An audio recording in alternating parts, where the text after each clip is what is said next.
Welcome to this tutorial on ECS clusters and container infrastructure. In this video, we'll explore how Amazon Elastic Container Service clusters work, their components, and how to configure and manage them effectively. This is part of our AWS Container series. An ECS cluster is a logical grouping of infrastructure resources where containers run. It serves as the foundation for running containerized applications on AWS. The cluster manages compute capacity and determines how containers are placed across available resources. It also integrates seamlessly with other AWS services like VPC for networking, IAM for security, and CloudWatch for monitoring. ECS supports three types of infrastructure for running your containers. First is AWS Fargate, which provides serverless compute for containers, meaning you don't manage servers. Second is Amazon EC2, where you use self-managed EC2 instances, giving you full control. Third is external infrastructure, which allows you to run ECS on on-premises servers or other cloud providers using ECS Anywhere. AWS Fargate offers several benefits.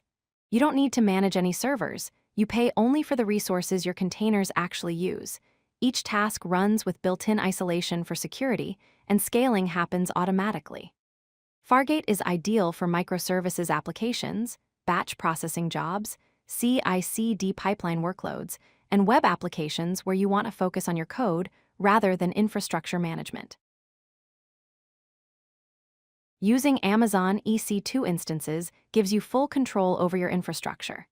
You get access to instant storage, can use custom AMIs, and have flexibility in choosing instance types.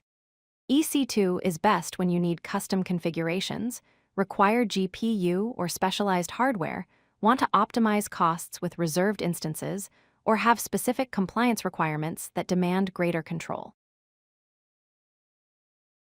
External infrastructure using ECS Anywhere lets you run ECS on on-premises servers or other cloud providers.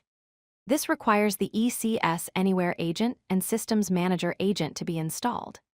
It's perfect for scenarios with data residency requirements, hybrid cloud architectures, edge computing needs, or when you want to migrate to AWS gradually while keeping some workloads on existing infrastructure. Capacity providers manage infrastructure scaling and task placement strategy in your cluster. They control how tasks are distributed across your infrastructure, automatically scale cluster capacity based on demand, help you balance cost and availability, and allow you to mix Fargate and EC2 workloads in the same cluster for optimal resource utilization. Configuring an ECS cluster involves several key areas. For networking, you need to select your VPC and subnets, configure security group rules, and integrate with load balancers. Monitoring includes CloudWatch metrics, container insights, and CloudWatch logs. You can set up namespaces for service discovery with DNS-based routing and private DNS names. Security configuration involves IAM roles and policies, encryption at rest, and secrets management. You can create an ECS cluster using three methods. The AWS Management Console provides a graphical interface. The AWS Command Line Interface allows automation through scripts.